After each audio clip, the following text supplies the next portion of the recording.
अलीगढ़ मुस्लिम विश्वविद्यालय में सर सैयद के पोते के नाम से एक हॉल है, RM hall, Ross Masood hall.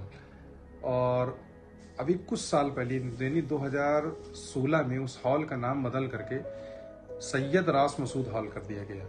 तो आप ये समझ लीजिए कि आप इतने बड़े एक इंटेलेक्चुअल हब यानी ऑक्सफोर्ड ऑफ द ईस्ट उसको लोग कहते हैं, वहाँ पे अगर वहाँ पे भी जाति सूचक शब्दों का इस्तेमाल करके एक सिंपल से एक हॉल को और उसको सैयद हॉल बना दिया गया, तो आप समझ लीजिए कि आपका जो प्रश्न है कि बड़े बड़े यूनिवर्सिटीज़ में ये जाति सूचक शब्दों का या लिटरेचर का कोई स्कोप है, तो मैं तो समझता हूँ बड़ी जिम्मेदारी से बात कहूँगा कि अभी आने वाले कई वर्षों तक तो ऐसा संभव नहीं है। और मतलब आप ये देखिए कि सर सैयद के बारे में जब बात की जाती है, कोई सेमिनार किया जाता है, इसमें कोई शक नहीं कि सर सैयद ने एक बड़ा काम किया है कि यूनिवर्सिटी बनाई। मगर इस देश में केवल सर सैयद ने नहीं बनाई यूनिवर्सिटी, इस देश में सारी यूनिवर्सिटी किसी ने बनाई है।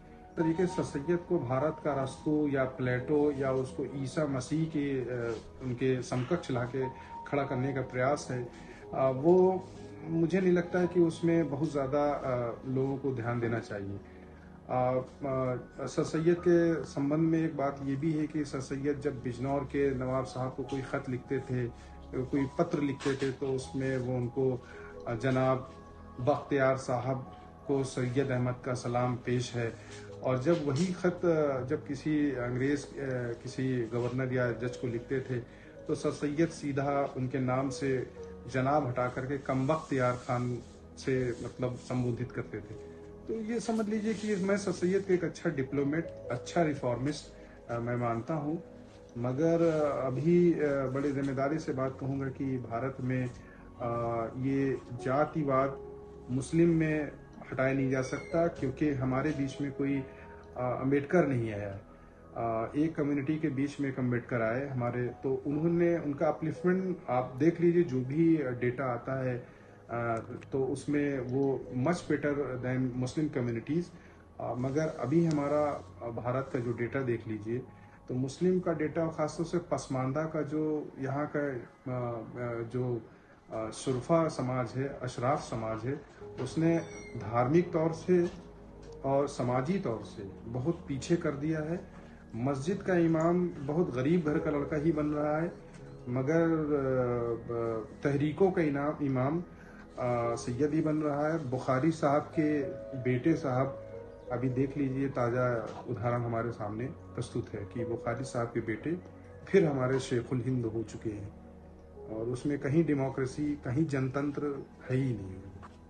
अच्छा, एक चीज़, जब चूंकि बुखारी साहब का आपने नाम ले लिया, तो एक वाकया है जो पिछले दिनों खबर में भी रही कि बुखारी साहब खुद, उनके जो बेटे हैं, उन्होंने हिंदू से किसी से शादी की है, उसके बाद भी उनको वहीं आला मुकाम मिल रहा है जो उनके वालिद साहब को मिल रहा था। तो क्या इस पे कोई प्रश्न नहीं है? मैं इसमें तो बहुत बड़ा प्रश्न उठाता हूँ कि यदि ये कोई छोटी जाति का व्यक्ति, मुस्लिम समाज का व्यक्ति अगर ये प्रयास किया होता, तो उसको तो इस्लाम से, यानी जो इस्लाम का स्ट्रक्चर, उससे बाहर कर दिया होता, और ये लोग बड़े सेकुलर बन करके उसके खिलाफ कोर्ट में पहुंच गए होते, बहुत से समाज के लोग पहुंच गए होते। मगर मैं बुखारी साहब के बेटे का हिंदू समाज की लड़की शादी करना उतना बुरा नहीं समझता, मगर जो इलिसिट रिलेशनशिप थी, इलेजिटिमेट रिलेशनशिप, कंप्रोमाइजिंग स्टेजेस में जो वो पकड़े गए, पाए गए, इसमें बड़े बड़े मौलाना, भारत के मौलानाओं की चुप्पी मैं देख रहा हूँ। न उसमें एक शब्द कोई एक बड़ी पार्टी हैदराबाद की उसके कोई बोल पा रहे हैं, न असम के वो साहब बोल पा रहे हैं जो अरबों खरबों का तो इतर वगैरह का काम, ना मैं बड़े बड़े मदरसों, जो यूनिवर्सिटी के बराबर के मदरसे हैं, उनके बड़े बड़े मालिकों के, इसमें कोई स्टेटमेंट पूरे भारतवर्ष से कहीं नहीं आया। तो ये अफसोसजनक है। और ये समझ लीजिए कि कितना पवित्र होता है उच्च श्रेणी का व्यक्ति, उच्च जाति का व्यक्ति, कि उसके हर बुरे से बुरे काम को भी समाज ने अपना लिया है, और उनको उन्हीं पदों में रखना ही, ये उनका मतलब ये जन्मसिद्ध अधिकार है ये। और उनके बारे में मैं बताऊं कि मौलाना ऐसा भी बोलते हैं कि यदि आप इन टाइटल के, यानी सैयद के टाइटल के व्यक्ति के बारे में कुछ बोलते हैं, तो आपका नमाज, रोजा, हज, ज़कात, ये सब बेकार है। तुझे ये भी नहीं मालूम कि सैयद अगर फासिक भी हो जाए, शराबी हो, जुआरी हो, जानी हो, सिनेमा देखने वाला हो, बदकिरदार हो, लड़कीबाज हो, तब भी उसकी ताजीम वाजिब है। तुझे ये मसला भी नहीं मालूम कि सैयद जब तक काफिर ना हो जाए उसकी ताजीम नहीं जाती।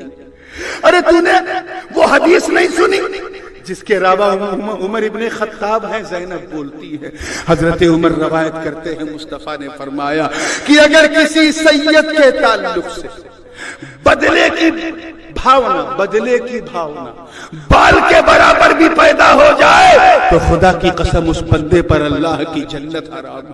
उनके बारे में चर्चा करना हमारे लिए मतलब ये समझ ली वर्जित है। उनके बारे में सिर्फ हमें सम्मान के, जैसे ब्रिटिश प्रिंस या क्वीन अगर कॉमनवेल्थ कंट्रीज में विजिट करती है तो वहाँ उनकी चर्चा सिर्फ उनकी प्रेज करना, उनकी तारीफ करना। इसी प्रकार से सैयद समाज के व्यक्ति अगर कुछ भी करे उसके बारे में सिर्फ हमें तारीफ करना है। तो ये ऐसा लिटरेचर गढ़ा मढ़ा गया है जिसपे विचार करने के लिए हमें बड़े बड़े मतलब लोगों को आगे आना होगा और इस विषय पे आम जनमानस को भी चेतना की तरफ लगाना होगा। बहुत अच्छी तरीके से आपने बताया निसिफ साहब, क्योंकि आप मीडिया के एक अच्छे स्कॉलर हैं, एक अच्छी यूनिवर्सिटी से आपकी पढ़ाई हुई है और खास करके आप की जो जहनियत है वो बहुत ही उम्दा है। मैं इसमें थोड़ा सा आपने माफी चाहूंगा। मैंने अपनी शिक्षा के लिए भी बड़ी लड़ाई लड़ी है। मैं अपने विश्वविद्यालय का पहला JRF नेट क्वालिफाइड 2009 का हूँ और मुझे क्या क्या नहीं सुनना पड़ा। यानी 2 वर्ष का मैं वनवास झेला हूँ और मेरे डिपार्टमेंट के किसी भी लोगों ने, मतलब सीट बहुत खाली थी खाली ही थी, मगर सीट नहीं प्रस्तुत की गई। इस मुझे JRF UGC से जो सर्टिफिकेट मिला था उसका 2 साल का वैलिडिटी था। इस बीच में मुझे BHU में एडमिशन मिल गया था। मैं BHU में एडमिशन ले पाया था, मगर अपने डिपार्टमेंट का पहला स्कॉलर होने के बाद भी मुझे इसमें बड़ी संघर्ष करना पड़ा और आज भी संघर्ष ही कर रहा हूँ। मेरा कोई कहने का, मैं आपको बीच में रुकूं, कहने का मतलब ये है कि एक पसमानदा एक हिंदू संस्थान में वो उसके टैलेंट की कदर हो सकती है, लेकिन एक मुस्लिम संस्थान में उसको नहीं पहचाना जा रहा है या उसको कदर नहीं दी जा रही है। इसके पीछे सीधा सीधा मतलब जाति का है, जातिवादी है। क्योंकि जो धर्म जितना जाति और अपने अंदर की विविधता को लेके सहिष्णु बनेगा वो उतना ही न्यायवादी बनेगा। क्या आपको लगता है? मैं बिल्कुल इसमें मैं आपकी इस पूरी बात से सहमत हूँ। खास तौर से सारे मुस्लिम ऐसे नहीं है, मगर ये जो पढ़े लिखे लोग जो सरकार की आंखों में धूल झोंक रहे हैं, ये लोग जो हैं सरकार के सामने सही चेहरा लाने ही नहीं देना चाहते। मैं BHU में था, BHU में अन्य लोग भी JRF नेट थे, मगर वहां पे एक मुस्लिम माइनॉरिटी को आगे करने के लिए खुद कुलपति जी ने मेरा सहयोग किया। वहाँ के प्रोफेसर शिशिर बासु ने मेरी तारीफदारी की और मुझे सीट दिलाई। यानी वहाँ मेरा एडमिशन हुआ और यहाँ तो मुझे लाले पड़ गए, कितनी मेहनत करनी पड़ी और 36 मिनट इंटरव्यू। तो मैं इस बात से काफ़ी मतलब मेरे क्षति भी हुई, 2 वर्षों का क्षति हुई है और आज भी मैं संघर्ष कर रहा हूँ। और मुझे लगता है कि जो सरकार है उसको ये पसमानदा महाज है, ये शब्द अपने आप में ही बहुत इंक्लूसिव अप्रोच लेके चल रहा है और मतलब जो सरकार इसको आगे लेकर आ रही है वो हमारे लिए तो अम्बेडकर के समान है। हमारा मतलब मार्गदर्शन कर रही है, हमारे लोगों को आगे लाने का प्रयास कर रही है। तो समय आ गया है कि हम लोगों को अपने जो तकलीफें, अपनी समस्याओं को बताना होगा और इस जो सैयदवाद से थोड़ा ऊपर उठना पड़ेगा। इससे भय करने की आवश्यकता नहीं है। देखिए, जहाँ तक मुस्लिम पसमानदा समाज का ऊपर करने का जो नीतियाँ बन रही हैं, मेरा उसमें एक छोटा सा सुझाव और विचार ये है कि मुस्लिम के लिए तो सरकार कर रही है। मैं अभी पक्का मकान जो प्रधानमंत्री आवास योजना के तहत दिया गया है उसमें बहुत बड़ी संख्या में मुस्लिम को और पसमानदा मुस्लिम को मिला है, मगर अंत्योदय योजना के तहत ही मुस्लिम को भी बहुत उसमें सहयोग मिल रहा है। और मगर ये है कि सरकार को मुस्लिम नुमाइंदगी, यानी अगर लीडरशिप में, पॉलिटिक्स में भी मुस्लिम का, पसमानदा का एक अलग से एक इसमें कोटा रखा जाए और शिक्षण संस्थानों में भी रखा जाए। चूँकि ओबीसी कैटेगरी मुस्लिम का एससी कैटेगरी नहीं है नॉर्थ इंडिया में, तो अगर मुस्लिम ओबीसी एक अलग से रखा जाए और ओबीसी में दो कम्युनिटी को अगर एक कम्युनिटी सेपरेट करके तब जाकर के मुस्लिम के पसमानदा जो समाज है, ओबीसी है, नाई है, अंसारी है, राइन है, इनकी संख्या बहुत ज़्यादा है, तब जाकर के मुस्लिम समाज कुछ पसमानदा समाज कुछ खड़े होने की स्थिति पे हो पाएगा। अच्छा, डेमोग्राफिक अभी सेंसस की कई पार्टियां डिमांड कर रही हैं, तो उस डिमांड में मुझे लगता है कि पसमानदा में कौन सी कम्युनिटी का कितनी परसेंटेज है उस पर भी विचार करना होगा कि राइन की कितनी कम्युनिटी की संख्या कितनी है, अंसारी की कितनी है, दुनिया की कितनी है, इसी तरह नाई की कितनी है।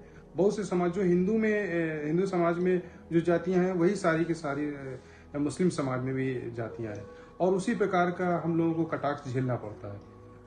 तो इस विषय पे भी सरकार को और जो लोग अच्छा, एक दूसरी चीज ये है कि अमूमन जितनी भी तथाकथित जो निचली जातियां हैं वो अपना सूत्र कहीं ना कहीं, जैसे हिंदू में है तो वो ब्राह्मण से क्षत्रिय से जोड़ लेती है, ऐसे ही मुस्लिम के अंदर भी है। तो आपको भी लगता था क्या पहले कि आपके सूत्र भी कहीं ईरान, इराक या उससे जुड़ रहे हैं, अरब से जुड़ रहे हैं, या फिर इस तरीके से जो जोड़ने वाले लोग हैं वो सच्चे अर्थों में कौन है, और पसमानदा को आप किस रूप में बाइफरकेट करके देखते हैं? मैं एक किताब रिफर करूंगा, मुस्लिम पॉपुलेशन इन उत्तर प्रदेश, बल्कि Muslim population in Uttar Pradesh, written by professor Wahiduddin Khan, Aligarh Muslim University sociology department के प्रोफेसर हैं। ये जो बड़ी हास्यास्पद बात है कि लोग सैयद होकर के बताते हैं कि हम ईरान से या अफगानिस्तान से, बड़ी हास्यास्पद बात है कि यहाँ पे बहुत बड़ी संख्या में सपना देख करके सैयद हो गए कि हमारे धर्म प्रवर्तक हमारे सपने में आए थे तो हम सैयद हैं। तो यहाँ पे जातिवाद का इतना असर है कि वो सपने के आधार पे अपने आप को उच्च वर्ग मानता है। मेरा या हमारी कोई कम्युनिटी का कोई संबंध नहीं है, हम यहीं के हैं, और हमारे पूर्वज जो हैं, मेरे पिताजी ये बताया करते थे कि हम लोग चौहान या राजपूत से हैं, मगर हम लोग राइन हैं, मगर हम लोग का संबंध यहीं से, हम तो नहीं, हमारे किसी भी खानदान में पूरे प्रदेश में मैं इतना कह सकता हूँ कि पसमानदा का कोई आदमी ये नहीं कह सकता है कि हम अफगानिस्तान से या सऊदी से या ईरान से कहीं से आए। ये सारा जो ढकोसला है या आडंबर जो है, ये उच्च श्रेणी की जातियों का है जो पूरा सिस्टम पे कब्जा किए हुए। उनका वोट भी, मुस्लिम वोट में उनका वोट 2% वोट भी नहीं है, और भारत सरकार को वोट जो देता है वो बाकी निचली जातियां देती हैं, मगर वो 2% वाले लोग 98% की रिसोर्सेज पे उन्हीं का कब्जा है। जो मुस्लिम के हिस्से में आता है वो 98% वही ले रहे हैं। और आप उनके बच्चों का रहन सहन देख लीजिए, हर चीज देख लीजिए, तो आपको भिन्नताएं समझ में आ जाएंगी। अच्छा, एक दूसरी चीज आप ये बताइए, क्योंकि ये तो हम लोग एकेडमिक डिस्कोर्स की बात कर रहे हैं जिसमें जो पढ़ा लिखा तबका है वो इसको समझ पाएगा इतनी बारीकियों को। जो सबसे सिंपल सी चीज होती है जिसको देख के एक आम जन भी समझ लेता है कि अच्छा ये है, ये है, तो वैसी कौन सी चीजें हैं जिससे ये पता चले कि नहीं आप सच में यहाँ के मूल से जुड़े हुए हैं, और वो जो अपने आप को कहता है कि हम अरब के हमारा तार है, हमारा वंशज वहाँ का है, तो उसमें और आप में मतलब पसमानदा में क्या एक बुनियादी फर्क होता है सांस्कृतिक स्तर पे देखा जाए तो, पहनावे ओढ़ावे को, ये सब चीजों को लेके कुछ बात? देखिए, मैं सर आपको एक बात बता दूं, बड़ी छोटी सी बात है और ये भी हास्यास्पद लगेगी। पसमानदा के नाम को पूछ लीजिए आप, मैं बता दूंगा पसमानदा कौन है। जितना सैयद है वो मोहम्मद नहीं लगाता है, ये अहमद और मोहम्मद जो लगा रहे हैं सारे के सारे पसमानदा है या निचले तबके लोग हैं। बाकी सब के नाम सैयद नाम से प्रारंभ शुरू होते हैं, तो उनके नाम में ही मोहम्मद नहीं है। और ये जितना ठेका ले रखा है निचली तबके, जो गरीब गुरबा, मस्जिद का इमाम, शौचालय धुलने वाला, ये पढ़ा लिखा गरीब का ही लड़का है। तो उनके कपड़े तो खैर दिख ही रहे हैं कि उनके कपड़ों में इतनी चमक नहीं है, उलझे सुलझे से हमारे आपके दिए हुए कपड़े हैं। और मगर मैं नाम बता करके आप किसी से नाम बताए, अकमल, मोहम्मद, ये जितना भी नाम मोहम्मद से शुरू हो रहा है वो 95% पसमानदा का नाम है। 2% लोग के नाम में न मोहम्मद होता है न अहमद होता है। ये सारा का सारा नाम जो है, अब देख लीजिए, अलीगढ़ में सर सैयद का नाम पूछा जाए तो नाम क्या है, ना उनका नाम सर है ना सैयद है, उनका नाम तो अहमद है। तो एक ऐसा सैयद है जिसका नाम सैयद भी है, अहमद भी है, खान भी है, यानी पठान भी है, वो सैयद भी है, वो अहमद भी है, वो सर भी है। तो अब इसी में चर्चा नहीं हो पा रही कि वो है क्या। तो उसका नाम न सर है न सैयद है, एक टाइटल है जो सरहुड है, नाइटहुड, और एक वो उनका एक जाति सूचक है कि वो एक विशेष समूह से आते हैं। नाम अहमद है और खान है। तो अब आप चर्चा देख लीजिए, आप देख लीजिए समाज में मेरा नाम मोहम्मद नसीब है, और आप जहाँ भी देख लीजिए उसमें मोहम्मद लगा होगा या अहमद लगा होगा। बाकी उनके कपड़े, उनके घर, ये पूरे उत्तर प्रदेश में सैयद वाड़ों के नाम से मोहल्ले हैं, ये अंसारीगढ़ के नाम से मोहल्ले हैं, और आप राई टोला के नाम से ये टोला होगा, नाउन टोला, और सैयदगढ़ होगा वो। तो मेरे अपने शहर में सैयदगढ़ है, सैयदगढ़ के नाम से मोहल्ले बसे हुए, या उनके अरब ईरान के नाम किसी बड़े धार्मिक गुरु के नाम से उनके मोहल्ले बसाए जाते हैं। अलीगंज मिलेंगे आपको, अलीगंज के नाम से मोहल्ले, मतलब ये कंट्रोवर्शियल चीज़ नहीं है, मगर जो पसमानदा समाज है उसका हिंदू और मुस्लिम दोनों के साथ मिल करके रहता है वो। और आपको शारदा नगर में भी मिलेंगे, गंगानगर कॉलोनी में मुस्लिम पसमानदा मिलेंगे, आपको तमाम दूसरी जातियाँ भी मिलेंगी, मगर आपको सैयद नगर में या अलीगंज में ऐसे, मतलब मैं लखनऊ पर्सपेक्टिव में नहीं, मगर छोटे शहरों में आप जाकर देखिए तो जाति सूचक और समाज सूचक, समाज निर्धारित मोहल्ले भी हैं, ऐसी भी चीजें। जैसे एक मऊ में भी कोई इलाका है जो डोमन मोहल्ला या जी, ऐसा कुछ मैं जिस मोहल्ले में रहता हूँ वहाँ मौर्या और राइन दोनों रहते हैं, उसका नाम मुराइन टोला है। मुराइन। जी, मुराइन, चूंकि दोनों समाज एक ही तरह है। मैं बता रहा हूँ मेरा लालन पाना ऐसा हुआ, वो भी सब्जी काश्तकारी करता है, हम भी सब्जी काश्त करते हैं, तो ऐसा ही हुआ है लालन पाना। अच्छा, इसमें देखिए, चूंकि आप एक बहुत ही इन डेप्थ स्कॉलरशिप रही है आपकी, इसलिए इन सब बातों को पूछना वाजिब भी लगता है कि भारतीय समाज के जो मेन संस्थाएं हैं उसमें एक आता है joint family, caste system, religion, education, customs.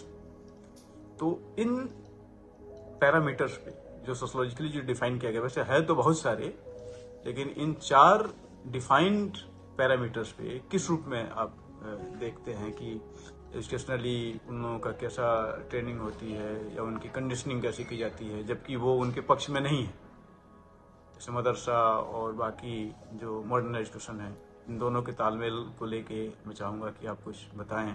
वैसे ही रिलीजियस सेंटिमेंट्स को लेके थोड़ा आप बात करें। वैसे ही जो दूसरे इनके जो कस्टम्स और ट्रेडिशंस हैं, बहुत सारी, जैसे आप कह रहे हैं कि हम एक जगह राइन और मौर्य दोनों लोग एक साथ रहते हैं, बेसिकली दोनों जातियां जो है वो कर्म से निर्धारित होती है। जैसे नाई हिंदू में भी है, मुस्लिम में, दोनों का काम बाल काटना है। वैसे ही शादियां भी उनकी लगभग होती होगी, तो उसमें भी कुछ सिमिलरिटी है क्या? तो मैं चाहूंगा शादी से ही आप शुरू करें। देखिए, भारत के जैसे M.N. श्रीनिवासन की किताब है संस्कृताइजेशन ऑफ इंडिया, उसमें जाति, family, religion, custom, tradition, value, सारी सिस्टम उनका, ऑर्गेनाइजेशन, डिसऑर्गेनाइजेशन, उन्होंने भारत के हर एंगल में उन्होंने अपनी किताब में खुल के बात की है। भारत में जाति तो कर्म के आधार पर निर्धारित है, इसमें हम लोग देखते भी, हम लोग रहते भी उसी उसमें। मगर चूंकि इस्लाम में किसी कर्म का किसी जात से, इस्लाम में तो जात है ही नहीं, वो खानदान के हिसाब से चलता है इस्लाम। मगर आप देख लीजिए कि समाज में सैयद की दुकान टेलर नहीं होगा, सैयद का कोई बिरयानी की दुकान नहीं मिलेगी, और पान का काम कोई सैयद नहीं करेगा। तो इनका काम, इन लोगों ने पूरा अपना एक ऑर्गेनाइज सेक्टर में इन्होंने पूरा भारत को 70 साल से या 80 साल से जो भारत आज़ाद हुआ है, उस समय से ही इन लोगों ने तमाम रिसोर्सेस पे, और फिर जो गवर्नमेंट एक बड़ा रिसोर्स बन गया उस पर इन लोगों का वर्चस्व है। हम अभी भी कबीलाई सभ्यता में जी रहे हैं, और छोटी जातियां, निम्न वर्ग की जातियां अशिक्षित हैं, उनके यहाँ पैसे कमी है, तो एक ही घर में 32 लोग भी रहते हैं। और चूंकि उच्च वर्ग के लोग हैं, उनके पास सारी चीज़ें हैं, तो वो अपना एक अलग उनका सेटअप है। जैसे मेरे एक मित्र हैं, शायद आप भी उनका नाम सुना होंगे, अब्दुल्ला मंसूर साहब। जी। तो उनकी शादी हुई तो उसमें हल्दी का रस्म निभाया गया, तो उसको लेके बहुत सारे लोगों ने उस पर सवाल उठाया कि ये तो हिंदुआनी कल्चर है। और मैं ऐसे ही एक उदाहरण के रूप में दे रहा हूँ। तो चूंकि ये पसमानदा अपने आप को क्लेम करते हैं और इनका ये कहना है कि हमारी ट्रेडिशनली, मतलब मेरे जो पिताजी की भी शादी हुई या घर में और भी जो लोगों की होती है तो ऐसी ही होती है, तो हम उसी कस्टम्स को फॉलो कर रहे हैं। हमने कुछ एड ऑन नहीं किया है, कुछ चीज़ों को हमने माइनस नहीं किया है।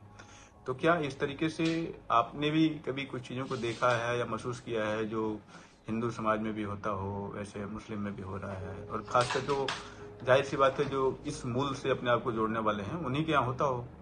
ये पूरे मुस्लिम समाज में होता है। ये चूंकि भारत का एक कस्टम है और ये उनके नाम अलग अलग हो सकते हैं। कहीं पे मांझा है या कहीं पे तेल है और मेहंदी है या हल्दी है, इन नाम से चर्चित ये सारी परंपराएं की जाती हैं। और कुछ लोग बड़े लेवल में काम करते हैं। आपके यहाँ 13वीं हो रही है, हमारे यहाँ 40वां हो रहा है, तीजा हो रहा है। ये भारतीय परंपराओं का जो एक गठजोड़ है, जो एक समानताएं हैं हम लोगों के उसमें, चाहे मृत्यु पे हो, चाहे बच्चे के पैदा होने पे हो, चाहे शादी में हो, ये समानताएं हैं। अब इसको भी अलग करके एक उच्च वर्ग के लोगों ने विदेशी कल्चर ला करके अरब या इजराइल के उसमें ला करके बदलाव की तरफ ले रहे हैं। और वो फिर अलग से एक शादी कर करके और मस्जिद में प्रमोट करके अपने आप को निम्न वर्ग से उच्च वर्ग की तरफ बताने का एक प्रयास कर रहे हैं। मगर ये जो सारी संस्कृति के हिस्से हैं, चाहे वो तेल हो, मांझा हो, मेहंदी हो और सिंदूर का भी कुछ है क्या कर? भारत में हमारे क्षेत्र में तो है। मंगलसूत्र भी पहनते हैं, न पहनते हो तो बनता जरूर है। पैर भी छूते हैं क्या शादी में? शादियों में पैर तो नहीं, मगर वो चावल लग करके ढेरी पार किए थे भारतीय। ये मुस्लिम में मैं भारतीय। हाँ। अब चूंकि इन चीजों को देख करके उच्च वर्ग वो कह देगा तुरंत, वो उनका स्टेटमेंट आ जाता है कि ये कुफ्र हो गया, ये क्या हो गया। मतलब वो तो हम लोग मेरे समाज में, मैं आपसे कह रहा हूँ, मैं मुस्लिम हूँ, प्रैक्टिसिंग मुस्लिम हूँ और अरबी की कुरान पढ़ता हूँ, नमाज पढ़ता हूँ। मगर मैं शिव मंदिर में खेला हूँ। मेरा पूरा बचपन शिव मंदिर में, हनुमान मंदिर, शिव मंदिर, हम लोग उनको पोतते थे गेरुए रंग से और हमारा लालन पालन वही हुआ। हम इससे आगे हम क्या कहें आपसे। भारतीय संस्कृति तो ऐसी ही है, क्योंकि बचपन में हम लोग भी ताजिए को कंधे पे उठाए हैं। मैं सर आपसे बताऊं, मेरी 2 दादियां थी, एक मेरी सगी दादी और एक मेरी जो खेत ताकती थी पाल बिरादरी की। और वो उनको पूरा अधिकार था कि मेरी माँ को बहुत डांटती थी, हम लोगों को मारती थी, मगर काजल भी वही लगाती थी और काले तिल का लड्डू वही ला के खिलाती थी। तो उनके पूरे अधिकार थे। हमारे पिताजी को डांटती थी, मतलब मेरी माँ को तो बहुत बुरी तरह डांटती थी। एक सास, हम तो उनको अपनी दादी ही समझते रहे। तो हमारे यहाँ तो न मैं ऐसा हूँ न मैं आने दूंगा अपने किसी परिवार में। हमारे यहाँ हमारे एक भतीजे का नाम अरविंद है। हमारी अम्मा अभी उनका देहांत हुआ है, उसका नाम अरविश है, मगर हमारी अम्मा उनको अरविंद ही कहती रही। उनका पहला पोता है, वो 9 साल का हो गया है वो, मगर वो अरविंद के नाम से ही हम लोग उसको बुलाते हैं। तो ये हमारे घर का। हाँ, नाम में तो बहुत सारी चीजें ऐसी सिमिलरिटी मिलती है। जैसे पुरुष मसूद साहब हैं, इनकी माता जी का नाम लक्ष्मीनिया है। सोचिए, लक्ष्मीनिया का मतलब सीधा सीधा भारतीय जो गॉडेस है उससे जुड़ता है। तो भारत में सर, मैं आपको, भारत में जितने नाम या तो फारसी में है। अब किसी का, मेरे दोस्त का नाम अगर सूरज है तो मेरे एक दोस्त का नाम खुर्शीद भी है, आफ्ताब भी है। किसी का चंद्र प्रकाश नाम है तो यहाँ महताब भी है। तो वही फारसी और वो कुछ शब्दों का हेर फेर है, वरना सबके नाम एक ही। किसी के नाम है शेर बहादुर तो यहाँ किसी का नाम शिबली है, किसी का नाम असद, वही शेर है। तो ऐसा नहीं है। मैं समझता हूँ कि कोई कौम कह रहा है तो कोई राष्ट्र कह रहा है, तो शब्दों का हेर फेर है और कुछ नहीं। पैर वाली बात मैं इसलिए कह रहा था कि मैं गया था, क्योंकि मेरा घर इसी पूर्वांचल में ही है, गोरखपुर से सटा हुआ, देवरिया, ये सब। तो मैं गया था तो वहाँ वो मुस्लिम पसमानदा बिरादरी की शादी थी। तो उसमें मैंने देखा कि जब वर वधू दोनों शादी से उठ रहे थे, उन लोगों का एक तरीके से देखा जाए तो सिंदूर दान हो गया था। जी। तो सिंदूर बिल्कुल पीला वाला जो हिंदू संस्कृतियों में जो प्रयोग किया जाता है शादी के समय में, वहीं वहां भी हुआ। और देखे कि उठने के बाद वो लोग दोनों पैर छुए अपने माँ बाप का। तो जी। मुझे ये सिमिलरिटी जो है लेके, और बिल्कुल कोर, चूंकि वहीं से एक नए गठजोड़ का प्रारंभ होता है, शुभारंभ होता है, जिसमें देखा जाए कि पति पत्नी दो नए लोग एक दाम्पत्य में बंध के और आगे बढ़ने का संकल्प लेते हैं। तो मेरा पूछने का आशय यही था कि इस तरीके की चीजें दिखती हैं। कुछ परंपराएं हमारे आसपास होती हैं, हम लोग एक दूसरे को मानते हैं सर। होली भी खेलते हैं, हमारे यहाँ दिवाली भी होती है, और मतलब हमारे घर में सब रात होती है, ईद होती है, जो भी होती है, सब ये चीज़ें हमारे यहाँ एक साथ मनाई खेली जाती हैं और बोली जाती हैं।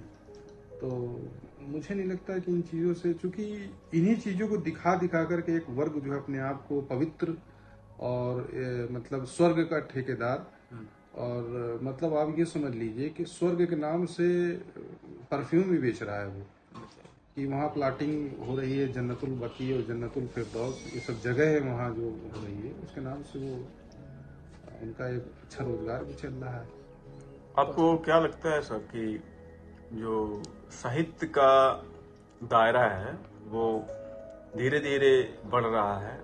जब वाचिक था, मतलब ओरल ट्रेडिशन था, तो एक अलग तरीके से प्रचारित प्रसारित होता था। जब लिखित परंपरा में आया तो वो थोड़ा रफ्तारवार पकड़ा। आज हम डिजिटल युग में जी रहे हैं, हर किसी के पास एक स्क्रीन है, छोटा स्क्रीन है जिसे स्मार्टफोन कहते हैं, उसके माध्यम से हम बहुत आसानी से पहुंच सकते हैं। लेकिन अभी भी पसमानदा लिटरेचर या पसमानदा जो डिबेट है पसमानदा मुस्लिम कम्युनिटी को लेकर, ये नहीं बढ़ पा रहा है जिस तेजी से चाहिए उस तेजी से। क्या आप 2-3 बिंदुओं को ध्यान में रखते हुए अपनी बात कहिए? क्या इस पे बात करने से अभी भी लोग कतराते हैं? एक दूसरी, क्या इसे लोग भाजपा का एजेंडा समझ रहे हैं? तीसरा, क्या इस पे अभी तक कुछ लिखा नहीं गया इसलिए कोई लिखने की साहस नहीं करता? बहुत अच्छा प्रश्न है सर आपका। ये प्रश्न बहुत इंक्लूसिव अप्रोच का प्रश्न है। इसके उत्तर में पहला बिंदु जो आपने कहा कि क्या समझ नहीं रहे हैं पसमानदा अपने, ये शब्द ही पसमानदा के बीच में नया है। ये शब्द चूंकि पसमानदा का जो बहुसंख्यक वर्ग है वो भी पढ़ा लिखा नहीं है। आप अगर एक सर्वे कीजिए तो उस सर्वे में पाया जाता है कि वो तो ये भी नहीं बता पाता है कि मैं ओबीसी में हूँ कि नहीं, वो अपनी जाति के नाम से ही जाना जाता है। लिटरेचर के संदर्भ में बताइए। मैं लिटरेचर के संबंध में बताना चाहता हूँ कि उस संदर्भ में हमें अभी पसमानदा को लिटरेचर की तरफ, पसमानदा का लिटरेचर लिखना होगा, पसमानदा के बीच में जाकर के डिबेट डिस्कशन में लाना होगा। पसमानदा के जो लोग पढ़े लिखे समाज के लोग हैं उनको आगे लाना होगा, उनको मेन स्ट्रीम में ला करके अपने समाज के लिए काम करने के लिए मतलब आगे बढ़ाना होगा। दूसरा जो प्रश्न आपका है कि लोग इसे एजेंडा बीजेपी का समझते हैं, मैं फिर ये कहूँगा कि अभी ये जो पूरी मुहिम है, ये मुहिम मुझे लगता है कुछ इंटेलेक्चुअल थिंक टैंक के बीच में डिस्कस हो रही है। मोबाइल में या कहीं पे 1-2 सेमिनार हो रहे हैं। जो समाज इससे पीड़ित है, यानी जो समाज जिसमें आता है, उस समाज के बीच का कोई हीरो मीडिया में नहीं है, मेन स्ट्रीम मीडिया में दिखता नहीं। हम आप या बहुत से लोग इसमें जुड़े हुए हैं, तो बहुत ही इनक्रिप्टेड रिसोर्सेस है हमारे पास, तो उनके बीच में डिबेट का या कोई मीडिया ऐसा साधन नहीं है। और तीसरा ये कि इस विषय को लेकर के आगे बढ़ाना, मतलब लिटरेचर को आगे बढ़ाने, यानी इस संदर्भ में आगे बढ़ाने के लिए मेरा एक छोटा सा एक सुझाव यही है कि पसमानदा के लिए भी यानी मतलब लिटरेचर को इकट्ठा करना पड़ेगा।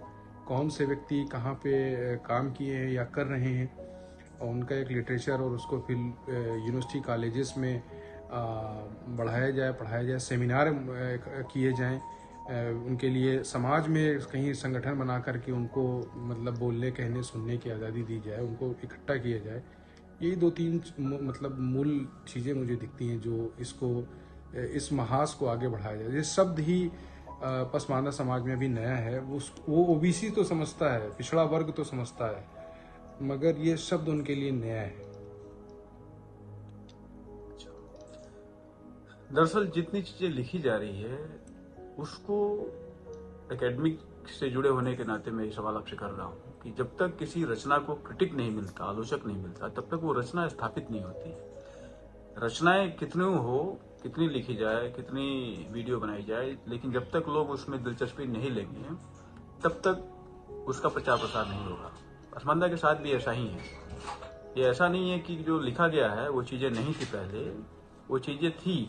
लोग आज भी लिव एक्सपीरियंस है उनका, चाहे कास्ट को लेके हो, उनकी अपनी अलग अलग जो उनकी एथनिक या उनकी अपनी जो ऑक्यूपेशनल आइडेंटिटी है उसको लेके हो, लेकिन उसको भोगते हुए भी इस पे जो लिखी गई सामग्री है उसको वो लोग पढ़ने में दिलचस्पी नहीं ले रहे हैं। इसके पीछे आप क्या रीजन देखते हैं? इसमें बहुत बड़ा रीजन मैंने आपको पहले भी बताया कि जिस तरीके से भारत की आज़ादी में कांग्रेस की मुहिम चल रही थी, एक क्लब बना हुआ था अशराफ का, अभी पसमानदा ने भी अपना एक क्लब बना लिया है। ये ग्रामीण क्षेत्रों में, रिमोट एरियाज में ये नहीं पहुंचा है, नहीं डिस्कस हो रहा है।